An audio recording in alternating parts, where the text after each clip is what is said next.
Hey guys, today I'm going to make a tri-tip pot roast in the slow cooker. So let's get cracking. Normally I'd use a beef chuck roast for this, but they were $9.99 a pound and I found these tri-tips for $5.99 a pound, so $13.90 for one of these. So it was 2.32 pounds. So I'm going to try using this as a pot roast and see how that comes out. I put 2 cups of beef broth, actually that's beef stock, in my crock pot. Pretty much the same thing. Then I'm going to add some flour to it. What I did is toast this in my toaster oven for about 10 minutes just to get some of the doughiness out of it. I don't know if you have to do that, but I've done it before. It seems to work good this way. And I'm just going to get this all mixed in. Alright, that is all mixed up. That was a 1/3 cup of flour. Actually kind of a third heaping cup of flour. Now I'll add the other ingredients. This is 1 onion, 2 stalks of celery, and 4 or 5 red potatoes.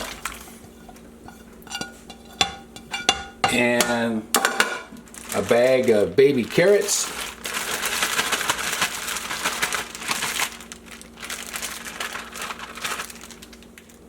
And I'm going to season this with some kosher salt and some Johnny's seasoned pepper. Besides pepper, that has sugar, red and green bell pepper, garlic, and onion in it. And I've already seasoned the tri-tip roast with the salt and Johnny's pepper as well. Sprinkle in a little bit of Worcestershire sauce for a little more flavor, maybe a tablespoon or so. And I'm going to put the tri-tip right on top. This is a trimmed one. See, there's not much fat on the back. Some of them come untrimmed and there's a whole bunch of fat on the back side. But this one's trimmed up pretty nicely. So we'll just put that right on the top there. And then I'm going to add some Worcestershire to that.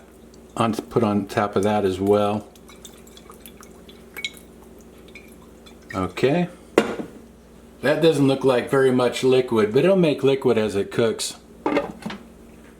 Now I'm going to cook this on low and probably just let it cook all day, like 8 or 10 hours.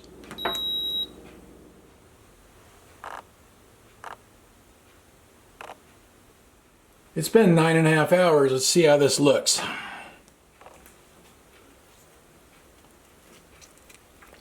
Well, I think that's done. The carrot's done. Yeah, the vegetables are done. I don't know how tender it'll be, but I kind of let it rest there for a little bit and then we'll try it out.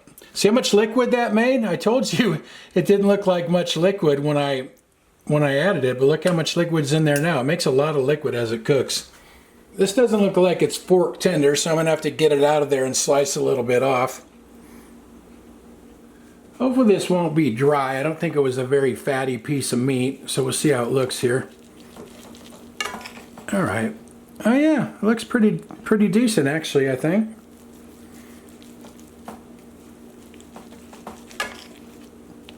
Oh yeah.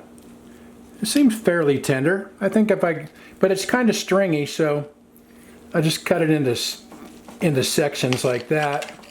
I can put it in a bowl with the gravy and the veggies. Let's see if the meat will break up with a fork now.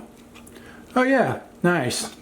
Kind of just fork tender now once you slice it into smaller slices like that. All right, let's try a bite.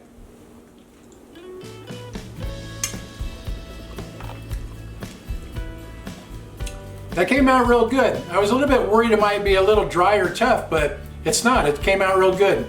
Guess we'll let Annie try a bite. Want to try some, Annie? Here you go.